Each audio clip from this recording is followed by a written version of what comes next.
Good morning students, welcome to ME 309 class. Unit संख्या 5 labour costing के 5.3 types of wages payment methods part 5 के अंदर हम पढ़ेंगे profit sharing and high wage plan एवं non financial incentives. पूर्व में हमने इंसेंटिव्स के डिटेल्स के बारे में पढ़ा था। अब पढ़ेंगे हम क्या, profit sharing and high wages plan and non financial incentives.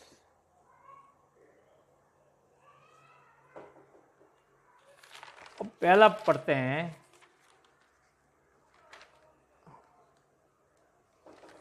पहली चीज पढ़ते हैं प्रॉफिट शेयर सिस्टम, लाभांश आवंटन पद्धति। इस पद्धति में एम्प्लॉयज़ कार्मिकों को उत्साहित करने के लिए इस सिस्टम का उपयोग एम्प्लॉयर द्वारा या नियोक्ता द्वारा किया जाता है। इस पद्धति में वर्कर्स को उनके नॉर्मल वेजेस के साथ लाभांश प्रॉफिट शेयर भी आवंटित किया जाता है। देखिए, अगर इंसेंटिव के साथ साथ में एक कंपनी को अगर सालाना अच्छा प्रॉफिट मिलता है तो उस प्रॉफिट के शेयर में से भी नियोक्ता जो है उसमें से कुछ हिस्सा जो है अपने कर्मचारियों को देता है, आवंटित किया जाता है, जिसका फायदा निम्न है। एडवांटेज, इस पद्धति के लाभों का विवरण निम्नानुसार है। इससे उच्चतर सहयोग, बेटर कोऑपरेशन की आसानी से अपेक्षा कर सकते हैं। अगर हम प्रोडक्शन का प्रॉफिट में से अगर कुछ शेयर जो है, अगर कर्मचारियों को प्रॉफिट का शेयर अगर देंगे तो इससे हम कर्मचारियों से एक अच्छा कोऑपरेशन की जो है अपेक्षा जो है वो कर सकते हैं।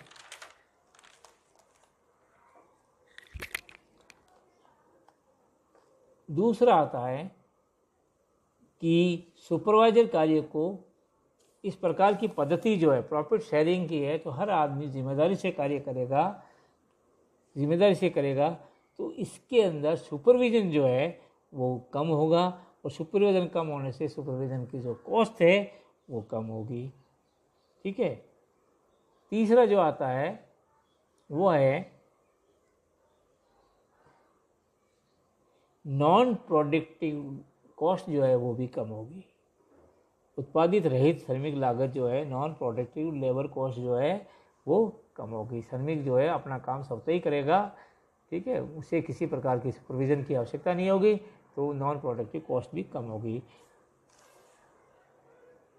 चौथा बिंदु आता है वह श्रमिकों के लिए सामुदायिक रुचिपूर्ण कार्य हैं, जिसमें समस्त श्रमिकों का कार्य पूर्ण रूप से मानवीयता, ईमानदारी, स्वार्थपूर्वक और अधिक होने से उत्पादन बेहतर होगा। मतलब वर्कर्स का जो है एक ग्रुप जो है इंटरेस्ट पूर्वक कार्य करेगा, पूरा का पूरा श्रमिकों का ग्रुप जो है वो इंटरेस्ट से कार्य करेगा तो समय पे पूरा करेगा और समय पे कार्य पूरा करने के साथ साथ जो है श्रमिकों के बीच में या श्रमिकों की जो मानवीयता है, श्रमिकों की ऑनेस्टी है, श्रमिकों की ह्यूमैनिटी है, म्यूचुअल कोऑपरेशन जो है अच्छा है और अधिक होने से उत्पादन जो है बेहतर होगा, गुड क्वालिटी का होगा।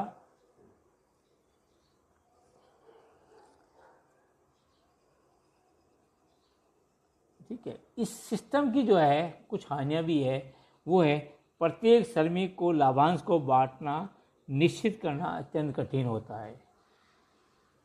जब तक कि लाभ बड़ा न हो तब तक श्रमिक को दिया जाना व्यक्त करना नियोक्तिपूर्ण होना अपर्याप्त होगा। मतलब मेजर प्रॉफिट अगर होता है तब ही श्रमिक को हम निश्चित अनुपात बांट सकते हैं, वरना श्रमिक को कैटेगराइज करके हम प्रॉफिट को नहीं बांट सकते। मतलब कुछ को दे और कुछ को नहीं दे, ऐसा नहीं हो सकता। सेकंड आती है हानि आती है, नुकसान आता है, वो है ग्रुप के साथ श्रमिक की स्वयं की दक्षता को व्यक्त करना मुश्किल हो जाता है।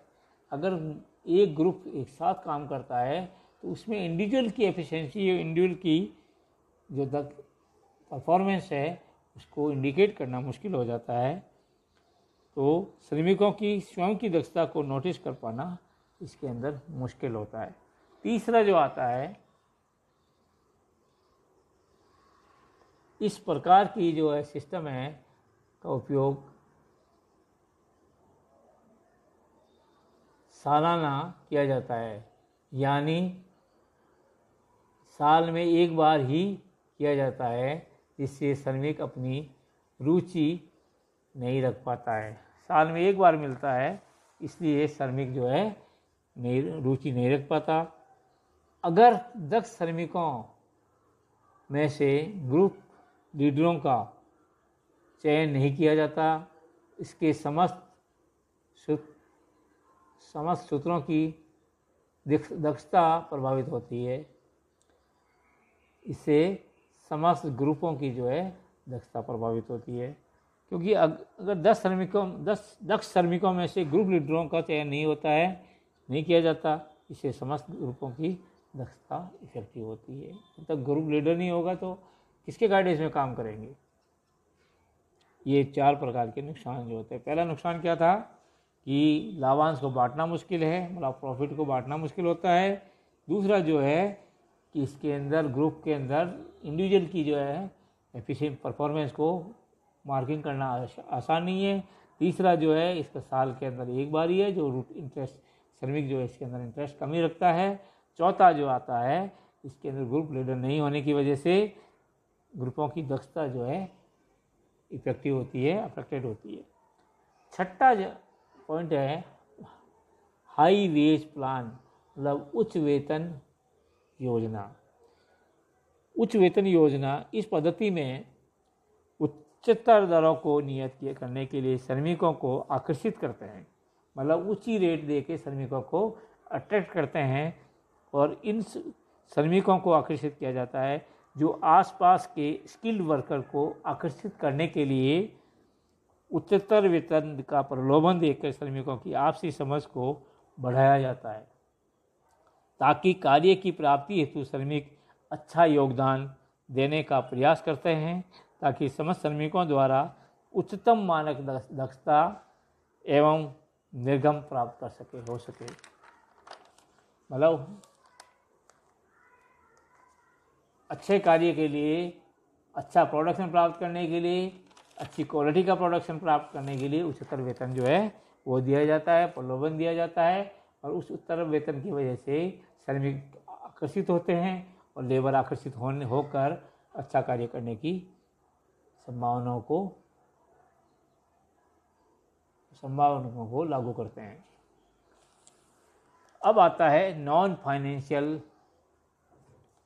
इंसेंटिव। अब पहला इंसेंटिव जो हमने इंसेंटिव के 10 पॉइंट पढ़े थे वो फाइनेंशियल इंसेंटिव थे। अब उसी के अंदर फाइनेंशियल इंसेंटिव थे। अब दूसरा फाइनेंशियल इंसेंटिव जो पार्ट आता है वो नॉन फाइनेंशियल इंसेंटिव, अनार्थिक प्रोत्साहन आता है। इसमें अनार्थिक मतलब पैसा नहीं, नगद पैसा नहीं दिया जाता, नगद राशि नहीं दी जाती है। आर्थिक एवं अनार्थिक प्रोत्साहन प्रकार की प्रोत्साहन राशि होती है, कॉम्प्लीमेंट्री है। धीरज ओ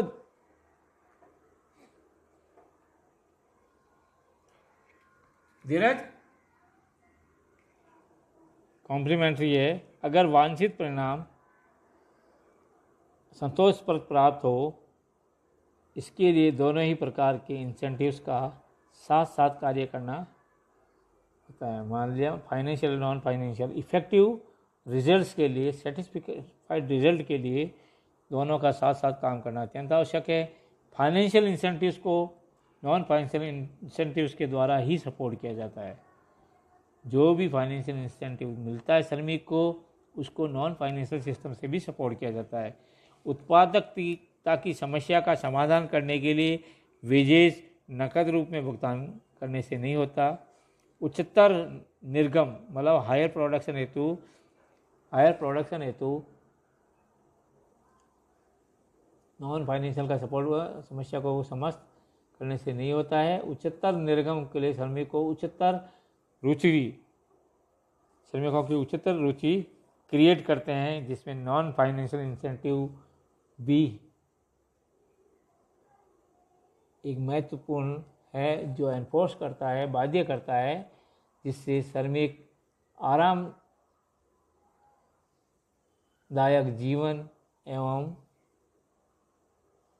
उपयोगिता या उल्लासिता का जीवन से आनंद ले सके, जिसमें मुख्यतः नॉन फाइनेंशियल इंसेंटिव निम्न प्रकार है। वर्कमैन श्रमिकों में व्यक्तिगत रुचि, पर्सनल इंटरेस्ट एवं गर्व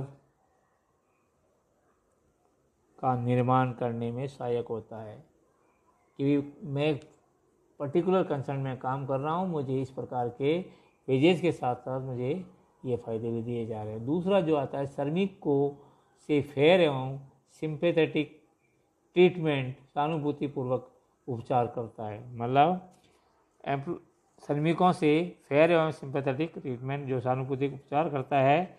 तीसरा जो है, क्विक प्रमोशन की अपॉर्चुनिटी अवसर प्रदान करता है।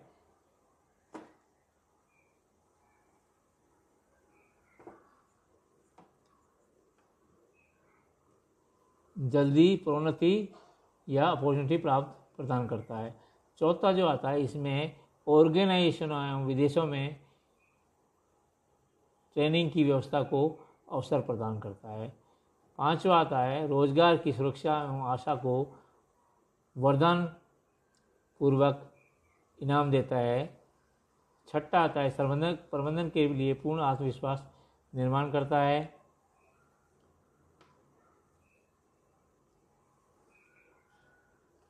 सातवां आता है, श्रमिकों के लिए कैंटीन का निर्माण करके सुलभ और सस्ती सुविधाएं प्रदान करना होता है। होलसेल की दुकान या कोऑपरेटिव शॉप की सुविधा प्रदान की जाती है। आठवां आता है, बच्चों के वेलफेयर, मैटरनिटी या चिकित्सा सुविधाएं आदि को प्रदान करता है। ये आपका नॉन फाइनेंशियल है सिस्टम है। अर्थात अगर हम देखें कि नॉन फाइनेंशियल के अंदर जो फाइनेंस के अलावा बेनिफिट दिया जाता है, अगर हमको इनको ब्रीफली करें तो स्वास्थ्य एवं चिकित्सा व्यवस्था दी जाती है, सस्ता अनाज दिया जाता है, सस्ती कैंटीन की सुविधा दी जाती है, बच्चों की मुफ्त शिक्षा दी जाती है, अच्छी कार्यदशा दी जाती है, आवास की सुविधा दी जाती है, यातायात की सुविधा दी जाती है। कर्मचारी और उनके परिवार के सदस्यों के लिए भी, फैमिली के लिए चिकित्सा सुविधा होती है, खेल कूद और एंटरटेनमेंट की सुविधा दी जाती है। लीव ट्रेवल LTC दी जाती है। पेंशन, भविष्य निधि, ग्रेचुटी आदि दिया जाते हैं। निःशुल्क यूनिफॉर्म एवं बचाव वस्त्र दिए जाते हैं। निःशुल्क चाय व दूध दिया जाता है। ट्रेनिंग दी जाती है। रोजगार में स्टेबिलिटी होती है। अच्छा और मृदु व्यवहार किया जाता है। कर्मचारियों के कार्यों को मान्यता प्रदान की जाती है। कर्मचारियों के सुझाव पर विचार किया जाता है।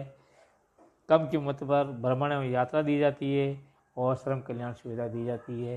ये सब सारे के सारे जो है नॉन फाइनेंशियल इंसेंटिव्स है, इसके अंदर लगभग कई 21 प्रकार की सुविधाएं जो है प्रदान की जाती है, जिनकी डिटेल के अंदर मैंने अभी बताई है। इससे अब इसका एक डिफरेंस समझ लेते हैं। Difference between wages, incentives and bonus. Incentive जो है वो प्रत्येक माह मिलता है, अतिरिक्त प्रोत्साहन राशि के रूप में दिया जाता है, वो प्रत्येक महीने वेतन के साथ में मिलता है। और बोनस जो है साल में एक बार मिलता है। यही इनके अंदर बेसिक डिफरेंस है। Thank you.